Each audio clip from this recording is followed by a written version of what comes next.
Hey, welcome back.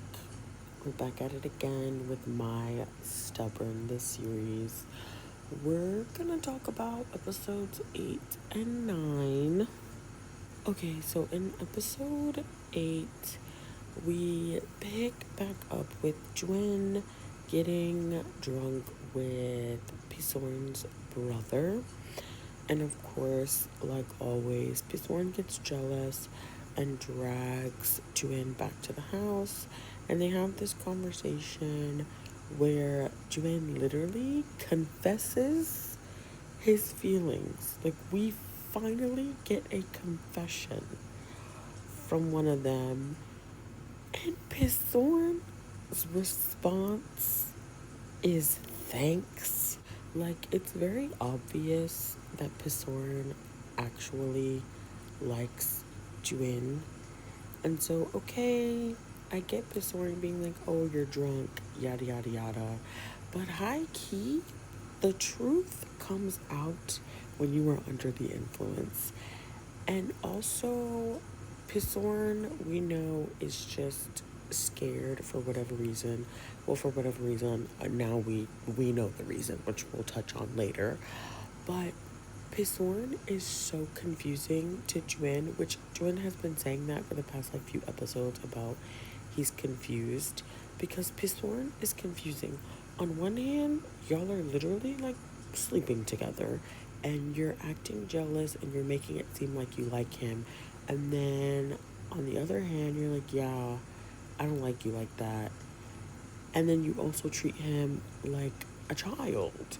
Like, you little boy him all the time, but at the same time, you treat him like he's your man, but you're not claiming him as your man. And then you're getting upset because he is talking to Jom.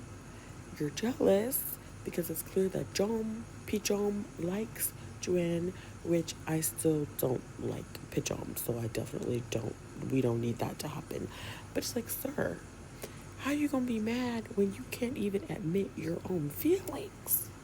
Also, not really a fan of how Pisorn utilizes, or I guess weaponizes, is that the right word? Physical intimacy. Because most of the time, Jwin looks uncomfortable or like he's not really down to do it in that moment, but he goes with it because Pisorn wants to do it, and obviously he likes Pisorn. And I don't really like that. I don't like that. Now there are moments where like, Jwin's down and that's cute, that's fine. But most of the time I'd be like, sir, I don't I don't think this was the move. And speaking of physical intimacy, bitch, when Joanne came back from the photo shoot with the brother and he had the mosquito bites, how? How did we go from treating mosquito bites to bumping and grinding? Sir, your mother and your little brother are downstairs. I know they can hear you. I know they can hear you. They are so freaking freaky. And the scenes be so long. My jaw was on the floor. We came up here for mosquito bites. And the way Jwin grabbed that damn hair tie to push Pisorn's hair back, or I guess tie his hair up.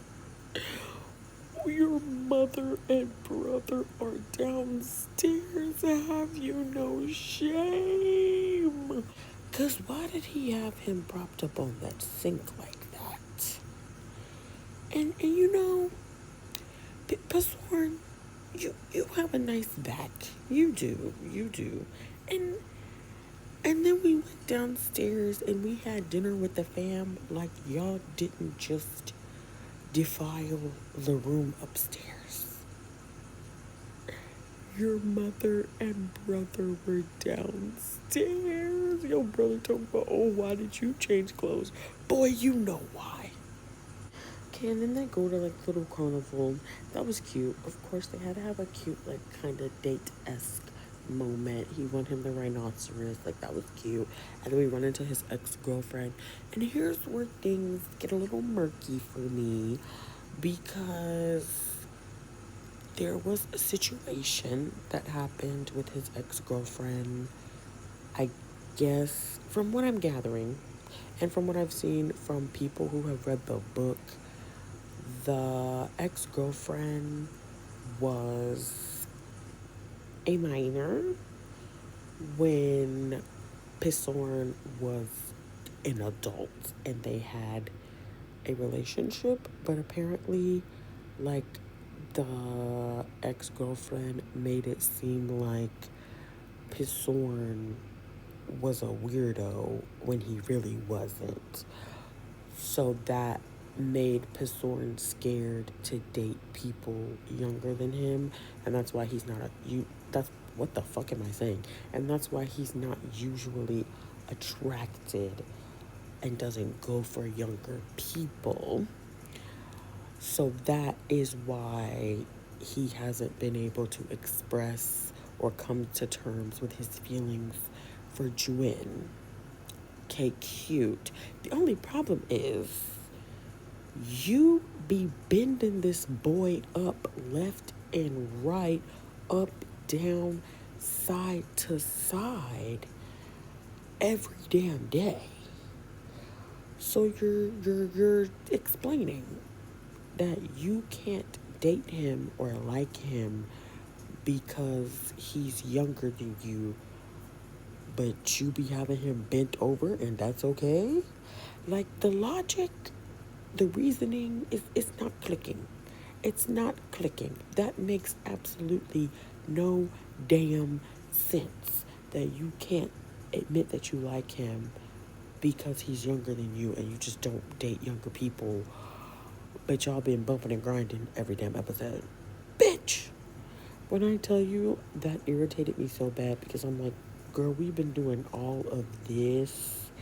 That's the reason why you can't admit your feelings, but y'all are sleeping together. He lives with you. You bend him over regularly. What are you talking about? So, of course, Juen hears part of the conversation, but he doesn't hear the entire conversation. So, they go upstairs and have yet again another little moment where Juen basically clarifies and solidifies his feelings, being like, bitch, I told you I like you and I meant it. I'm saying it now. Here again, I'm sober, and Pissorn still can't outright say that he likes him. And again, in this moment, uses physical intimacy and gives Juen a kiss.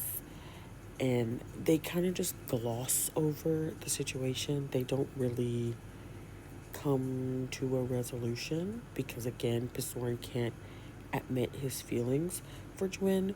So then we have Juen, who's conflicted and confused and basically gives Pissorn the cold shoulder, as he should, because what the hell are you doing, Pissorn?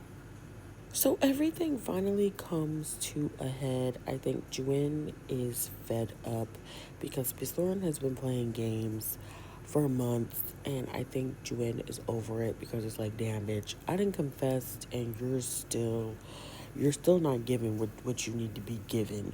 So Juen goes on a night out with Win and Pijom, which you Pijom, and of course the owner of the club, whose name I forget, but in one of them earlier episodes, Juen almost hooked up with him, but of course he's friends with Pissorn. So old dude sees Juen and Pijom all cuddly. He takes a picture and sends it to Pissorn. Yeah, he a snitch, and Pissorn comes through with his whole jealous act and whisks Juen away, and they have this big fallout at the apartment where Jwin basically tells Pisorn that he's over it, he's done, he's fed up, their relationship is ass, and most of the shit that they were doing, they were only doing it because Pisorn wanted it, which is true. We all saw. And Jwin is like, bitch, I'm out. I'm done. Bye-bye. So Win tells all of this to Pitai, and all hell breaks loose. Pisorn can't find Jwin. He's on the run. So Pisorn goes to Pitai's because that's where he thinks that he is. And Pitai confronts Pisorn and is basically telling him, if you like him, stop being a little bitch. Confront your feelings, admit your feelings, and then go confess your feelings, because what you're not gonna do is keep stringing my little brother along, my little nong, and embarrassing the hell out of me, him, and you, bitch. Causing friction in the whole friend group. You got tensions of brewing, and it's just awkward and messy all up in the friend group because of whatever the fuck you got going on. Pisorn was just messing up all the vibes, and Pitai didn't really. I don't think Pitai was really pressed about Pisorn and Pisorn and Jwin being together, as long as Pisorn was actually serious about it and looked at him as like an actual, like, I have feelings for you, like partner type vibes, and not this bullshit ass pinong type vibes, which is what he was trying to peddle to everybody. And Patai, you ate when you punched his ass in the face, because I was not expecting that.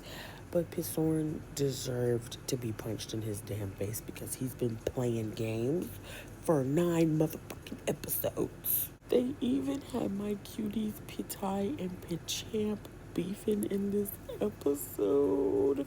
But the way that they made up was like really cute. I liked them. I liked how cute and fluffy they were. And whole time they doing all this over Jwin. Jwin's ass is at Win's house. How the hell did Pisorn not think about Jwin potentially being at, I don't know, his best friend's house? And we cannot talk about episode 9 without addressing that janky ass, uneven ass, ugly ass, not looking like one singular actual hair follicle ass, Sharpie ass beard that they drew on that man's face. When I tell you I had to pause, what the hell was after 1 week? 1 week? That had me on the floor, because what the hell was that?